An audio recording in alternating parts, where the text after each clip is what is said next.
Hello everyone, welcome to UPSC पे चर्चा with विशाल। तो चलिए स्टार्ट करते हैं चैप्टर नंबर 12 और यूनिट 6 का स्पेक्ट्रम में। तो चलिए, चैप्टर नंबर 12 क्या है? एरा ऑफ मिलिटेंट नेशनलिज्म 1905 से 1909 तक ये चला। तो अगर आप देखेंगे इसमें तो जो ग्रोथ है मिलिटेंट नेशनलिज्म की आपको यहाँ पे देखने को मिल जाएगी, जो कि एक रेडिकल ट्रेंड आपको मिलिटेंट नेशनलिज्म की जो अप्रोच थी पॉलिटिकल एक्टिविटी की, वो स्टार्ट हो गई थी इन द इमर्जिंग, मतलब स्टार्ट हो गई थी इमर्ज होना 1890 की 1890s में, एंड एक कॉन्क्रीट शेप ले लिया था 1905 तक। तो नेशनलिज्म, जो मिलिटेंट नेशनलिज्म था वो ग्रो क्यों हुआ? तो जो काफ़ी सारे फैक्टर्स हैं इसके पीछे के, जस्ट लाइक जैसे रिकॉग्निशन हो गया था एक ट्रू नेचर का ब्रिटिश रूल के, क्योंकि काफ़ी सारी चीज़ें देखी गई ब्रिटिश गवर्नमेंट की, जो कि मतलब अगर आप देखेंगे कि वो किस तरीके से क्या क्या चीज़ें कर रहे हैं, पॉलिटिकल कंसेंसस क्या है, डिसल्यूजनिस्ट कर रहे हैं, और काफ़ी सारी चीज़ें देखा गया उनका कि पॉलिटिकल एक्शन वो किस तरीके से ले रहे हैं, इकोनॉमिक मिसरीज वो कैसे कर रहे हैं 1890s में। फिर उनकी जो एक्सप्लोइटेटिव करेक्टर था कॉलोनियल रूल का, वो भी लोगों को समझ में आ गया था। प्लस काफ़ी सारे सीवियर फेमाइंस हो गए थे, जिसकी वजह से 90 लाख पर्सन जो थे बिटवीन 1996 और 1900 के बीच में उनकी डेथ हो गई थी। आप समझ रहे हो, 90 लाख पीपल। और ब्यूबोनिक प्लेग इफेक्ट हो गया था काफ़ी लार्ज एरिया में, मतलब प्लेग की वजह से काफ़ी ज़्यादा इफेक्ट हो गया था ये जो डेक्कन वाला एरिया था। और एक लार्ज स्केल पर राइट्स देखने को मिल गए थे डेक्कन में। और अगर आप देखेंगे 1892 में क्या हुआ था कि एक इंडियन काउंसिल एक्ट लिखा है, जो कि क्रिटिसाइज करा गया नेशनलिस्ट के द्वारा, क्योंकि वो उनको सेटिस्फाई नहीं कर पाया था।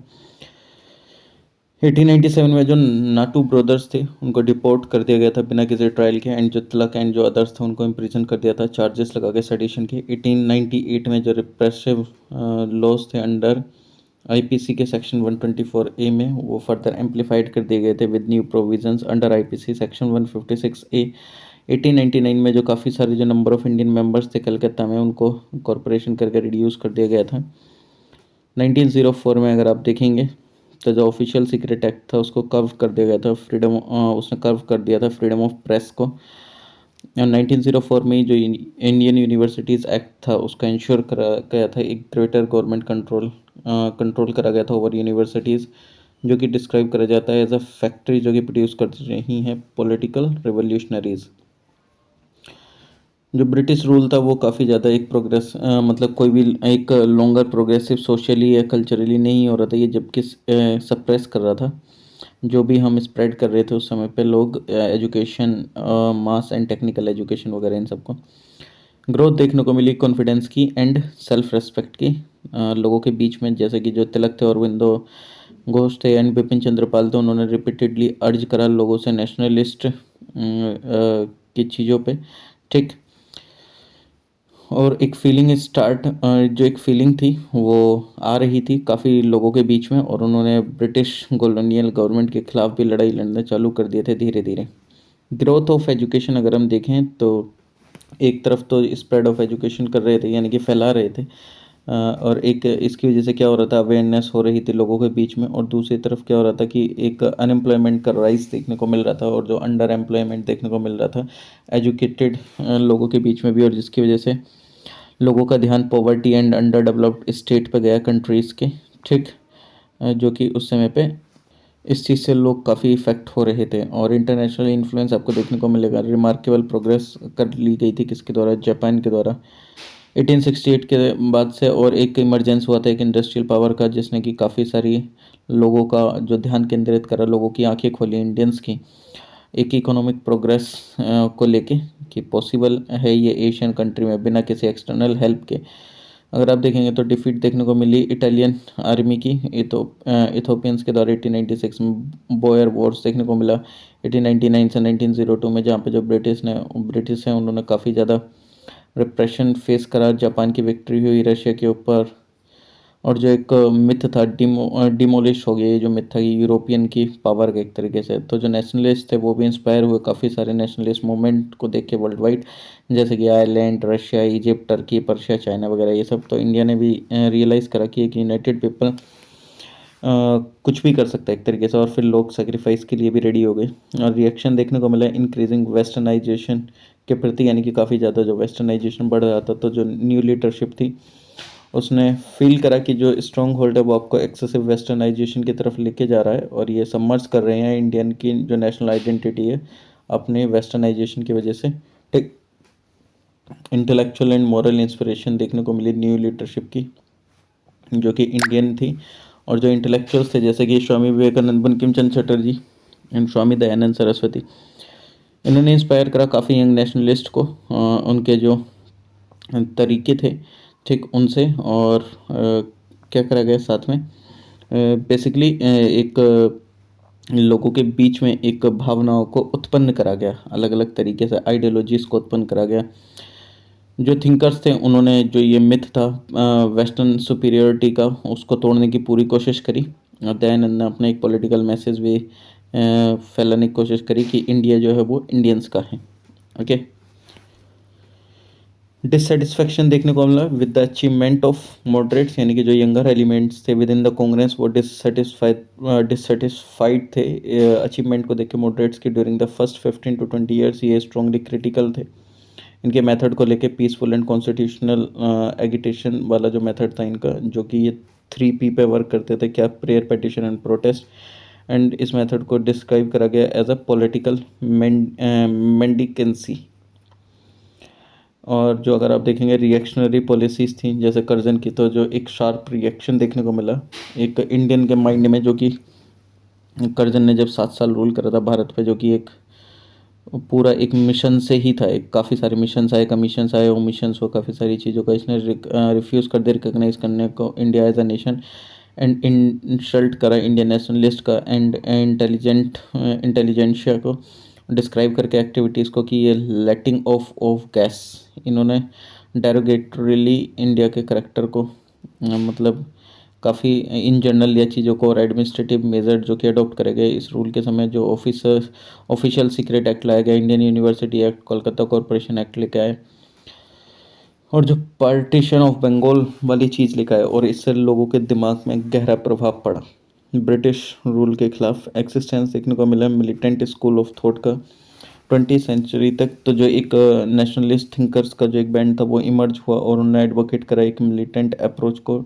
पॉलिटिकल वर्क के लिए इंक्लूड करते हैं, जैसे राज नारायण बोस थे, अश्वनी कुमार दत्ता, अरविंदो घोष थे, बिपिन चंद्रपाल थे बंगाल में, विष्णु शास्त्री चिपलुंकर थे, एंड बाल गंगाधर तिलक थे महाराष्ट्र में, लाला लाजपत राय थे पंजाब में। तिलक इमर्ज हुए as the most outstanding representative of this school of thought. और जो बेसिक टेनेंट्स थे इस स्कूल के वो कौन कौन से थे, यानी कि एक हेट्रेड देखने को मिला फॉरेन रूल के खिलाफ, और कोई भी होप जो कि ड्राइव नहीं हुई थी, से इंडियंस ने वर्क करा अपने साल्वेशन के लिए। स्वराज जो था वो एक गोल बन गया था, एक गोल बन गया था नेशनल मूवमेंट का। डायरेक्ट पॉलिटिकल एक्शन की काफ़ी ज़्यादा सख्त ज़रूरत थी।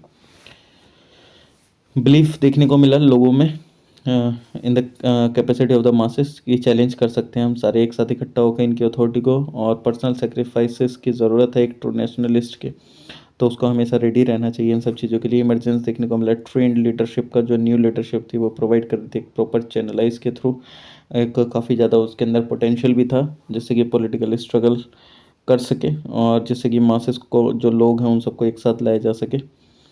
ओके, ये जो एनर्जी थी मासेस की, उसने रियलाइज़ करा कि ये जो मूवमेंट था against the partition of Bengal, जो कि एक्वायर करा था form of the swadeshi agitation, swadeshi and boycott movement. ये जो स्वदेशी मूवमेंट था उसके जेनेसिस आपको देखने को मिलेंगे एंटी पार्टीशन मूवमेंट में, जो कि स्टार्ट हुआ था अपोज करना ब्रिटिश डिसीजन में टू पार्टीशन बंगाल। ठीक,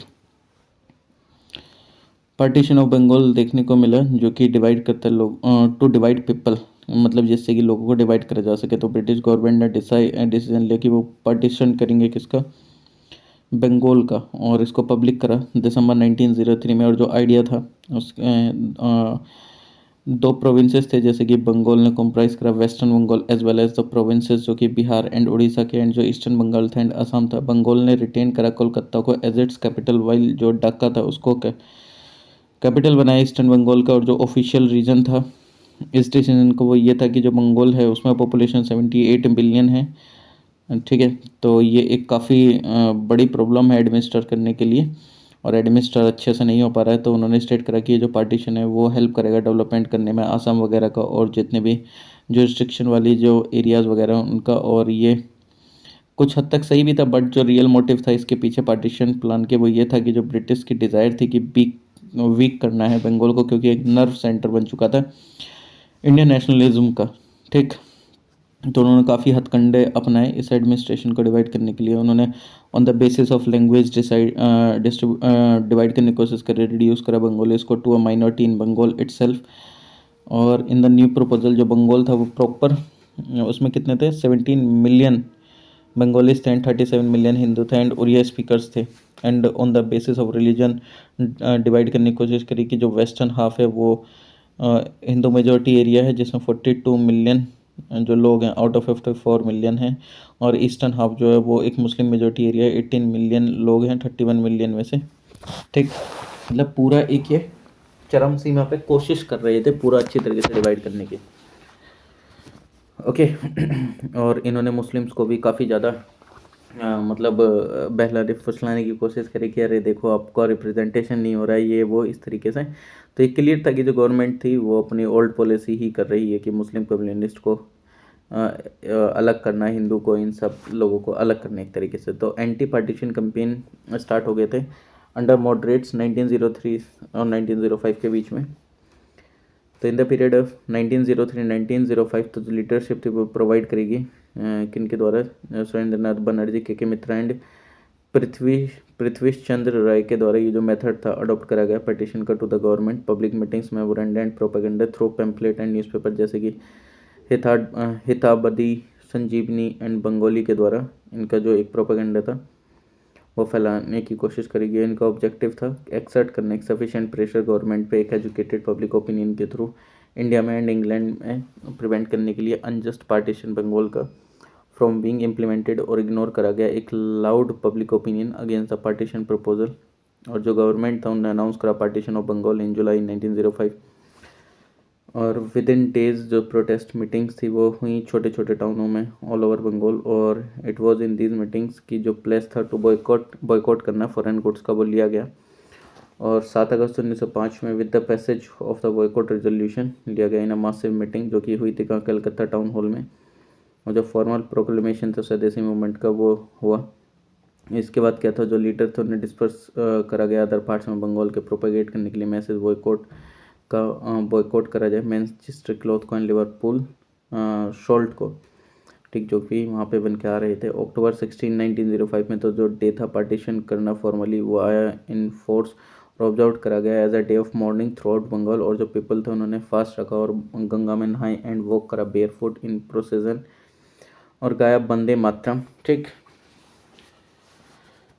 जो कि विच ऑलमोस्ट स्पॉन्टेनियसली एक बन गया था थीम सॉन्ग मूवमेंट का। और जो एक ये था अमार सोनार बांग्ला जो कि एक नेशनल एंथम था प्रेजेंट बांग्लादेश का, वो कंपोज करा गया रविंद्रनाथ टैगोर के द्वारा एंड गाया गया काफ़ी ज़्यादा यूज क्राउड के द्वारा। और मार्च करा गया स्ट्रीट्स पे रविंद्रनाथ टैगोर एंड रामेंद्र सुंदर त्रिवेदी जो कि सेक्रेटरी थे किसके, बंगिया साहित्य परिषद के एट दैट टाइम। और अपील करा गया टू द पीपल की वो ऑब्जर्व करे Rakshabandhan day on the date of the partition. ठीक है। और ऑन अक्टूबर 6 1905 को और जब पीपल ने एक दूसरे को राखी बांधी एक दूसरे के हाथ पे as a symbol of unity. ठीक, और बाद में सुरेंद्रनाथ बनर्जी एंड आनंद मोहन बोस ने एड्रेस करा यूज गैदरिंग्स और परेब जो लार्जेस्ट था टिल देन की अंडर द नेशनलिस्ट बैनर। और लगभग कुछ घंटों में मीटिंग के 50,000 was ₹50,000 was raised for the moment, यानी कि कुछ ही घंटों में लोगों ने 50,000 रुपये इकट्ठे कर दिए थे। 50,000 रुपये उस समय बहुत होते थे यार, क्योंकि अभी तो आप देखेंगे कितना इन्फ्लेशन वगैरह ये सब सारी चीज़ें आ गई हैं। तो सोन जो मूवमेंट था वो स्प्रेड हुआ अदर पार्ट्स में कंट्री के, पूना एंड बॉम्बे में अंडर तिलक और पंजाब में under Lala Lajpat Rai and Ajit Singh and Delhi में अंडर सैयद हैदर राजा एंड मद्रास में अंडर चिदम्बरम पिल्लई के। कांग्रेस की पोजीशन क्या थी, जो इंडियन नेशनल कांग्रेस थी उसकी मीटिंग हुई थी 1905 में किसके प्रेसिडेंटशिप में, गोखले की। इन्होंने रिजॉल्व करा था और कंडेम करा था पार्टीशन बंगाल का, रिएक्शनरी पॉलिसीज ली थी इस कर्जन के खिलाफ, और सपोर्ट करा था एंटी पार्टीशन एंड स्वदेशी मूवमेंट को बंगाल के। जो मिलिटेंट नेशनलिस्ट थे जो कि लेड करे जा रहे थे तिलक लाला लाजपत राय के द्वारा, बिपिन चंद्र पॉल के द्वारा एंड अरविंदो घोष के द्वारा, वो चाहते थे मूवमेंट को कि वो लेके जाएं आउटसाइड बंगाल अदर पार्ट्स में कंट्री के, and go beyond a boycott of foreign goods, और बनाया जाए एक full flash political mass struggle with the goal of attaining Swaraj. But जो मॉडरेट्स थे वो डोमिनेट कर रहे थे कांग्रेस को एट दैट टाइम, और वो इच्छा नहीं थी उनकी एज सच इतना ज़्यादा दूर की सोचने की, ठीक। हाउवर एक बिग स्टेप लिया गया एट द कांग्रेस सेशन, जो कि हुआ था कहाँ, कलकत्ता में 1906 में, किसकी प्रेसिडेंटशिप में, दादा भाई नौरोजी की, जहाँ पे डिक्लेयर करा गया कि जो गोल है इंडियन नेशनल कांग्रेस का वो है सेल्फ गवर्नमेंट, यानी कि swaraj, like the United Kingdom और द कॉलोनीज, जैसे कि ऑस्ट्रेलिया और कनाडा के। जो मॉडरेट एक्सट्रीमिस्ट डिस्प्यूट था over the pace of the movement and technique जो थी स्ट्रगल की, वो रीच करी एक डेडलॉक पे at the Surat session of the Indian national Congress 1907, जहाँ पे पार्टी जो थी वो स्प्लिट हुई with serious consequences for the Swadeshi movement.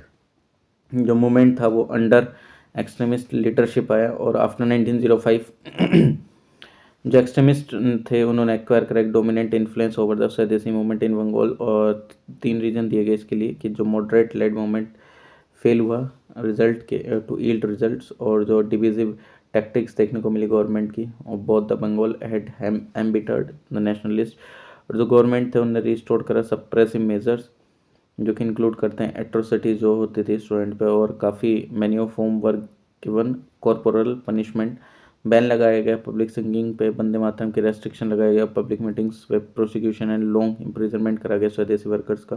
Clashes देखने को मिले between the police and the people in many towns and arrest and deportation देखने को मिला, लीडर्स एंड सप्रेशन देखने को मिला, फ्रीडम ऑफ द प्रेस का। एक्सट्रीमिस्ट प्रोग्राम अगर आप देखेंगे तो एम्बोल्डेंड जो कि बाय दादा भाई नौरोजी, डिक्लेरेशन देखने को मिला एट द कलकत्ता सेशन 1906, और जो सेल्फ गवर्नमेंट थे और स्वराज था वो एक गोल था कांग्रेस का, और जो एक्सट्रीमिस्ट था gave a call for passive resistance in addition to Swadeshi and boycott, which would include a boycott of government schools and colleges, government services, courts, legislative council, municipalities, government titles, etc. और जो purpose था as Aurobindo उन्होंने रखा was to make की administration करना है under present condition impossible by an organised refusal to do anything which will help either the British commerce in the exploitation of the country और British official toll in the administration of it. तो militant nationalist थे उन्होंने try करा कि वो transform करा anti partition, मतलब ये जो एंटी पार्टीशन एंड स्वदेशी मूवमेंट को एक मास स्ट्रगल में, एंड स्लोगन दिए इंडिया के इंडिपेंडेंस के रिगार्डिंग फॉरेन रूल से कि हमें आज़ादी चाहिए, पॉलिटिकल फ्रीडम जो थी एक लाइफ वर्थ है नेशन की, और डिक्लेयर करा गया ये औरबिंदो जी के द्वारा। जो एक्सट्रीमिस्ट थे उन्होंने एक आइडिया दिया इंडिया के इंडिपेंडेंस को लेकर, जो सेंट्रल प्लेस थी इंडिया के पॉलिटिक्स में वो आई, और जो गोल था इंडिपेंडेंस का वो अचीव करा गया through self sacrifice. New form of struggle and impact आपको देखने को मिला। तो जो मिलिटेंट नेशनलिस्ट थे उन्होंने put forward several fresh ideas at the theoretical propaganda and programme levels, और among the several form of struggle through up by the movement और द फॉलोइंग। बॉयकॉट करा गया फॉरेन गुड्स का, ठीक, बॉयकॉट करा, boycott हुआ, boycott included boycott and public burning हुई foreign cloth की। बॉयकॉट देखने को मिला फॉरेन मेड सॉल्ट का और शुगर का, रिफ्यूजल हुआ बाय प्रीस्ट, रिचुअलाइज करा गया मैरिज का, इन्वॉल्व करा exchange of foreign goods, refusal हुआ by washerman to wash foreign clothes. और ये जो फॉर्म थी प्रोटेस्ट की वो मेट करी with great success at the practical and popular level. Public meetings and processions देखने को मिला, public meeting and processions emerge to as a major method of mass mobilisation simultaneously, ये एक फॉर्म थी पॉपुलर एक्सप्रेशंस की। Corps of volunteer और समितिज, जो समिति थी जैसे कि स्वदेश बंधव समिति जो कि अश्वनी कुमार दत्ता की बैरिसल में, वो इमर्ज हुई as a very popular and powerful mean of mass mobilisation. और तिरुनलवेली तमिलनाडु, जो वी चिदम्बरम पिल्लई थे, सुब्रमण्यम शिवा थे एंड कुछ लॉयर थे, जिन्होंने फॉर्म करा स्वदेशी संगम, जो कि इंस्पायर कर रहे थे लोकल मासेस को। ये जो समिति थी जनरेट करा इन्होंने political consciousness among the masses through magic lantern lecture, swadeshi song provide करा, physical and moral training to their members, social work during famines and epidemics organisation करा गया स्कूल्स का, एंड ट्रेनिंग का स्वदेशी क्राफ्ट में एंड आर्बिट्रेशन कोर्ट में। ठीक, imaginative use हुआ ट्रेडिशनल पॉपुलर फेस्टिवल्स का एंड मेलास का। जो आइडिया था वो was to use traditional festival and occasion as a means of reaching out to the masses and spread कर पॉलिटिकल मैसेजेस को। फॉर इंस्टेंस जो तिलक का जो गणपति एंड शिवाजी फेस्टिवल था वो एक मीडियम बना स्वदेशी प्रोपेगेंडा के लिए वेस्टर्न इंडिया में, ऑल्सो इन बंगाल में। और बंगाल में एक ऑल्सो ये ट्रेडिशनल फोक थिएटर था, जो कि फोक थिएटर फॉर्म जो कि यूज हुआ फॉर दिस पर्पस। एम्फेसिस दिया गया टू सेल्फ रिलायंस, जो सेल्फ रिलायंस और आत्मशक्ति था वो एनकरेज हुआ। ठीक, ये इम्प्लाई करता है कि reassertion of national dignity, honour and confidence and social and economic regeneration of the villages. In practical terms ये इंक्लूड करता है social reform and campaigns against caste oppression, early marriage dowry system, consumption हुआ alcohol etcetera. ठीक, programme of Swadeshi और national education. अगर आप देखेंगे तो जो मूवमेंट जो था बॉयकट करने का ब्रिटिश एजुकेशनल इंस्टीट्यूशन का, वो गैदर हुआ, मोमेंटम पकड़ा उसने। ठीक, और ब्रिटिश गवर्नमेंट भी सप्रेस करने का पूरा चांस ले रही थी कि यार ये सप्रेस कर दिया जाए ये वो, लेकिन वही था कि जिस टाइम पे कोई एक मोमेंट पीक पर होता है तो फिर उसको सप्रेस करना इतना भी आसान नहीं होता। ब्रिटिश ने एक्शन लिया और फाउंड करा एक national school. In this context इन्होंने रिकॉल करा कि जो राजा सुबोध मलिक हैं उन्होंने कंट्रीब्यूशन करा 1 लाख का टूवर्ड्स किसके फाउंडेशन करने के लिए नेशनल यूनिवर्सिटी बंगाल में। यानी कि इन्होंने अपनी एक अलग से एजुकेशन यूनिवर्सिटी बनाने के लिए कि हाँ देखो तुम नहीं बनाओगे तो हम भी बना के चला सकते हैं। लेकिन national Council of education setup करी गई अगस्त 15, 1906 में। जो बंगाल नेशनल कॉलेज था, जो बंगाल टेक्निकल इंस्टीट्यूट था वो इस्टेब्लिश हुए। जो फर्स्ट प्रिंसिपल थे बंगाल नेशनल कॉलेज का वो कौन थे? अरविंदो घोष जी थे। एंड फर्स्ट प्रेसिडेंट जो थे वो रासबिहारी घोष थे। एंड जो कॉलेज था वो इंस्पायर था टैगोर जी के स्कूल से, जो कि शांति निकेतन में चलता था, जो कि सेटअप हुआ था 1901 में। और काफ़ी सारे सेवरल नेशनल स्कूल्स इस्टेब्लिश करेंगे बंगाल में एंड बिहार में। सतीश चंद्र मुखर्जी, जो कि सतीश चंद्र मुखर्जी का रोल आपको देखने को मिलेगा एनकरेज करने में नेशनल एजुकेशन को, जिसको इग्नोर नहीं करा जा सकता। इनका जो न्यूज़पेपर था डॉन, ये सर्कुलेशन में 1897 से। एंड इनकी जो डॉन सोसाइटी थी वो सेटअप हुई थी 1902 में। इन्होंने भी प्रोपेगेट करा मैसेज सेल्फ हेल्प का इंडस्ट्री में, एजुकेशन में। मुखर्जी ने पायनियर करा नेशनल एजुकेशन मूवमेंट फाउंड करके भगवत चतुष्पथी को 1895 में।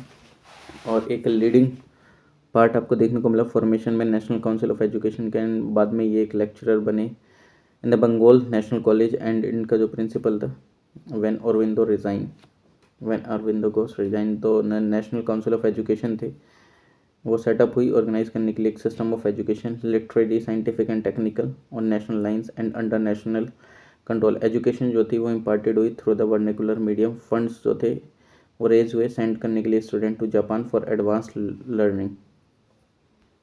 स्वदेशी और इंडिजीनियस एंटरप्राइजेस, तो स्वदेशी स्पिरिट आपको देखने को मिलेगी, जो कि आपको देखने को मिला एक्सप्रेशन इनका इस्टेब्लिशमेंट स्वदेशी टेक्सटाइल मिल्स का, शॉप का एंड मैच फैक्ट्रीज का एंड टेनरीज का, bank, insurance company, shop etcetera. ये जो एंटरप्राइजेस थे वो बेस्ड थे more on patriotic zeal than on business acumen. V Chidambaram Pillai venture आपको देखने को मिला into national shipbuilding enterprise. Swadeshi Steam Navigation Company देखने को मिली ट्यूटिकोरिन। हाउएवर इसने एक चैलेंज दिया British Indian Steam Navigation Company को। एक कॉन्शियसनेस देखने को मिली in 1890s that Indian product should be encouraged in the face of the onslaught of the imported foreign goods. To this effect जो members थे टैगोर फैमिली के and जो other leaders थे, उन्होंने ऑर्गेनाइज करा मेला फेयर एग्जिबिट करने के लिए Indian handicraft and put up stores for their sale so that जो उनका प्रोडक्शन है वो इनक्रीज करा जा सके। रविंद्रनाथ जी ने जो स्वदेशी भंडार था 1897 में, और जो जोगेश चंद्र चौधरी का जो इंडियन स्टोर थे 1901 में, सरला देवी लक्ष्मीर भंडार 1903 में एफर्ट लगाए गए इस डायरेक्शन में। जो बंगाल केमिकल फैक्ट्री थी उसने इस्टेब्लिश कराई गई वो प्रफुल्ल चंद्र राय के द्वारा 1893 में। And attempts were made to manufacture porcelain in 1901 as pointed out by Sumit Sarkar. और ये जो एफर्ट्स थे गेन करा momentum with the mood of the Swadeshi movement. Impact क्या देखने को मिला कल्चरल स्फेयर में, तो नेशनलिस्ट थे ऑफ ऑल यूज़। उनकी इंस्पिरेशन आपको देखने को मिली फ्रॉम सॉन्ग्स जो कि लिखे गए थे रविंद्रनाथ टैगोर के द्वारा, रजनीकांत सेन के द्वारा, द्विजेंद्र लाल रे, मुकुंदा दास, सैयद अबू मोहम्मद एंड अदर्स के द्वारा टैगोर का जो अमर सोनार बांग्ला था वो रिटर्न करा गया ऑन द ओकेशन। और फिर उसने was later to inspire the liberation struggle of Bangladesh and adopt करा गया वाइट as the national anthem. In Tamil Nadu Subramania Bharati ji ने लिखा सुदेशा गीतम। इन पेंटिंग अभिंद्रनाथ टैगोर ने ब्रोक कराया डोमिनेशन विक्टोरियन नेचुरलिज्म का over the Indian art scene and एक इंस्पिरेशन ली अजंता मुगल एंड राजपूत पेंटिंग से। नंदलाल बोस जिन्होंने लेफ्ट करा एक मेजर इम्प्रिंट इंडियन आर्ट पे, वो फर्स्ट रिसिपेंट थे स्कॉलरशिप के जो कि ऑफर करी गई Indian society of oriental art से, जो कि फाउंड हुई 1907 में। In science Jagadish Chandra Bose, Prafulla Chandra Roy and other pioneered original research इन्होंने प्रेस करा, which was press the world over, इनको प्रेस करा गया पूरे वर्ल्ड में। ठीक। और extent of mass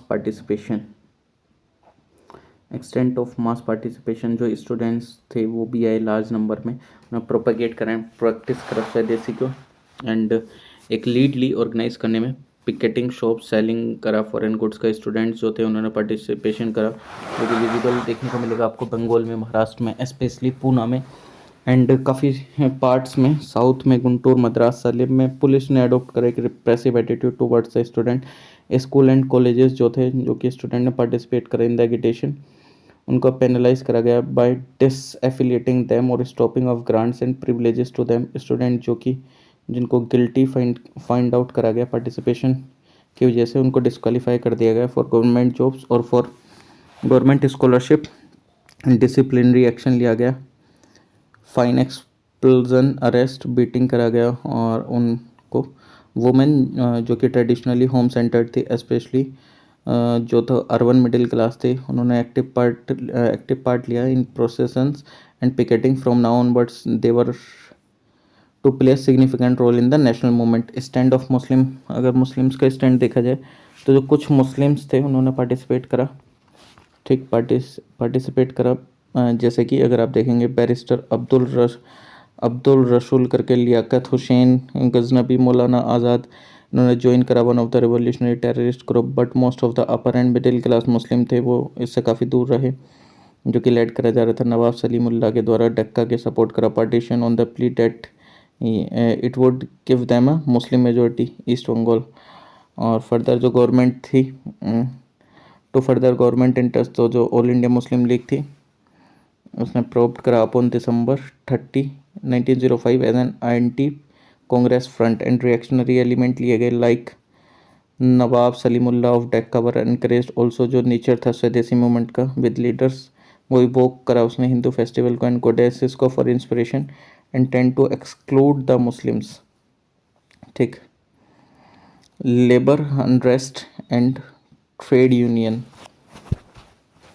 in the beginning जो कुछ स्ट्राइक्स थी वो ऑर्गेनाइज करी गई on the issue of rising prices and racial insult primarily in the foreign owned companies. और सितंबर 1905 में मोर देन 250 बंगाली क्लर्क्स जो थे, मतलब 1905 में more than 250 Bengali clerks of the burn company Howrah के वो वॉकड आउट करे प्रोटेस्ट में against the derogatory work regulation. और जुलाई 1906 में एक स्ट्राइक करी गई वर्कर्स के द्वारा ईस्ट इंडियन रेलवे की, जिसकी वजह से फॉर्मेशन हुआ किसका, रेलवे मेंस यूनियन का बिटवीन 1906-1908।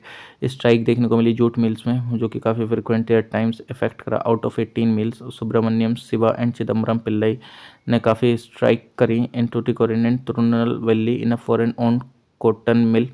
रावलपिंडी पंजाब में जो आर्सेनल एंड रेलवे वर्कर्स थे वो स्ट्राइक पे गए, जो कि लेड करे जा रहे थे लाला लाजपत राय के द्वारा एंड अजीत सिंह के द्वारा। हाउएवर अगर आप देखेंगे बाय समर ऑफ 1908 जो लेबर थी अनरेस्ट फैला उसमें और सबसाइड करा अंडर स्ट्रिक्ट एक्शन। दस जो सोशल बेस था मूवमेंट का वो एक्सपेंड हुआ to include certain section of the zamindari और student and women and lower middle class in cities and town. And एक अटैम्प्ट करा गया एक made to give political expression to economic grievances of the working class by organising strike. But जो movement था वो able नहीं था to garner support of the Muslim, specially जो मुस्लिम पीजेंट्री थी, because of conscious government policy of divide and rule help by overlap of class and community at places. Okay, तो चलिए आज के लिए इतना ही, बाकी नेक्स्ट वीडियो में कवर करते हैं। Bye everyone, take care, please like share comment and subscribe.